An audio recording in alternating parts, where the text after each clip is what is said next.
Part 2. Charlie menatap pintu logam yang tergeletak terbuka di hadapannya, menggantung seolah menunggu untuk disingkapkan. Di dalam, ruangan itu tampak suram, dipenuhi oleh kelembapan dan udara yang stagnan. Bau usang yang mengerikan menyelimuti seluruh tempat itu, seperti ruang yang terlupakan dalam waktu. Charlie merasa perasaan aneh yang sudah menghantuinya selama beberapa hari ini semakin kuat. Begitu ia melangkah masuk, suara-suara halus kembali terdengar di sekelilingnya. Suara bisikan, gemerisik langkah kaki, bahkan ada suara seperti derap yang memantul dari dinding yang sudah mulai retak. Ia berhenti sejenak dan menatap sekeliling. Semua itu seperti mengarah padanya, mengingatkannya pada pengalaman-pengalaman yang ia alami selama beberapa hari terakhir. Orderan yang datang tidak wajar, para penumpang yang hilang, dan bisikan-bisikan yang mengganggunya. Semua ini ternyata bagian dari sesuatu yang jauh lebih besar. Semuanya terjebak di sini, jikata suara dalam kegelapan, seperti sebuah bisikan yang menembus ruang dan waktu. Charlie melangkah lebih jauh, dan saat itu ia mendengar suara langkah-langkah berat di belakangnya. Ia menoleh, namun tidak ada siapa-siapa. Hanya kegelapan yang memenuhi lorong, berputar-putar seperti ular yang siap menerkam. Tiba-tiba, cahaya ponsel Charlie berkedip, menandakan ada pesan masuk. Tanpa sadar, ia membuka layar ponselnya dan menemukan sebuah pesan dari nomor tak dikenal. Pesan itu singkat, namun cukup jelas untuk membuat darahnya membeku. "Jangan kembali ke sana, Charlie." Itu bukan pesan biasa. Itu suara dari dalam dirinya sendiri, seolah seseorang yang mengetahui semuanya. Charlie menggenggam ponselnya erat-erat. Ia merasa tubuhnya dingin, tapi di balik rasa takut yang mulai menyerang, ada rasa penasaran yang semakin membesar. Mengabaikan pesan itu, Charlie melangkah lebih dalam ke ruang bawah tanah rumah sakit yang gelap dan usang ini. Di sana, dinding-dindingnya penuh dengan noda darah yang mengering, simbol-simbol yang tidak dapat ia pahami, dan segala sesuatu yang terasa tidak benar. Namun, ada satu ruangan yang tampaknya menarik perhatiannya. Sebuah pintu kayu tua yang terlihat sedikit lebih baru daripada yang lainnya. Dengan hati-hati, Charlie mendekat dan membuka pintu itu. Begitu pintu terbuka, udara yang dingin dan pekat menyeruak keluar, disertai dengan bau busuk yang menyengat. Di dalam ruangan itu, Charlie melihat beberapa benda yang tampak seperti meja pemeriksaan tua dan kursi roda yang berkarat. Di dinding, ada banyak foto-foto lama yang tampaknya diambil di rumah sakit ini puluhan tahun yang lalu. Semua foto itu menunjukkan wajah orang-orang yang tampak normal, namun matanya kosong dan tidak hidup. Mereka seperti boneka yang diletakkan begitu saja di sana. Tak ada jiwa, hanya tubuh yang rapuh dan membusuk oleh waktu. Charlie melangkah lebih dalam, merasa seolah ruang itu menghisap dirinya ke dalam sebuah ilusi. Saat ia memeriksa salah satu foto lebih dekat, ia melihat sesuatu yang sangat aneh. Di pojok bawah foto itu, ada tulisan yang samar terbaca. "Kami tidak mati. Kami menunggu." Pikiran Charlie semakin kacau. Ada perasaan aneh yang meresap ke dalam dirinya, sebuah perasaan yang membuatnya berpikir bahwa ia mungkin telah memasuki wilayah yang tak dapat dijelaskan dengan logika. Sebuah kegelapan yang sangat dalam, tempat di mana nyawa-nyawa yang terperangkap menunggu untuk dibebaskan, namun tidak ada yang tahu caranya.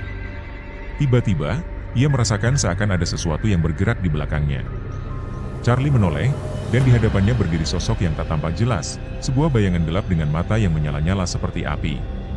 Charlie hampir jatuh pingsan karena ketakutan, namun suara itu kembali terdengar. "Selamat datang, Charlie," kata suara itu, serak dan berat. "Kamu datang untuk membantu kami, bukan?" Charlie bergetar hebat. Sosok itu perlahan-lahan mengangkat wajahnya, dan wajah itu bukan wajah manusia.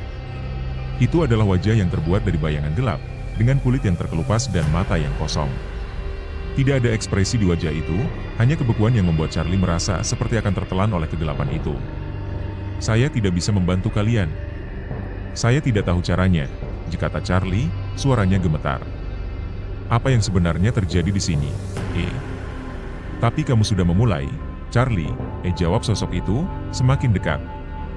"Kamu sudah terperangkap dalam kutukan ini. Kamu membawa kami ke dalam dunia yang penuh kebohongan dan kegelapan. Setiap kali kamu menerima orderan, kamu membebaskan kami sedikit demi sedikit. Kami adalah arwah yang terperangkap, dan kamu adalah kunci untuk melepaskan kami." Charlie mundur dengan cepat, namun sosok itu tetap mengikuti, bergerak lebih cepat dan lebih dekat. Suaranya semakin keras, semakin menghantui. "Setiap orang yang kamu antar ke sini, adalah bagian dari takdir kami. Kami sudah mati lama, tapi kamu akan memberi kami kesempatan untuk hidup lagi. Charlie tidak tahu lagi apa yang harus dilakukan. Ia merasa tubuhnya seperti beku, terjebak dalam dunia yang tidak bisa dipahami oleh akalnya. Namun, saat itulah ia menyadari satu hal. Semua yang terjadi padanya, setiap kejadian aneh, setiap arwah yang ia temui, semuanya adalah bagian dari sebuah perjanjian yang lebih besar, sebuah kutukan yang tidak bisa dilepaskan tanpa harga yang sangat mahal. Dengan ketakutan yang menggerogoti dirinya, Charlie berusaha berpikir jernih. Ia tahu ia tidak bisa terus berada di sini. Rumah sakit ini adalah tempat yang tidak hanya terperangkap oleh waktu, tetapi juga oleh kutukan yang membuatnya berputar dalam lingkaran tanpa akhir. Ia harus mencari cara untuk menghentikan semuanya, sebelum ia menjadi bagian dari takdir kelam ini selamanya. Charlie berlari keluar dari ruangan itu dan berlari menuju pintu keluar rumah sakit. Di tengah kegelapan itu, suara-suara dan bisikan semakin keras, menjerit-jerit meminta pertolongan. Namun, ia tahu bahwa tidak ada yang bisa ia bantu. Semua ini adalah bagian dari hukuman yang harus ditanggung oleh arwah-arwah yang telah mati dengan cara yang tragis dan tidak wajar.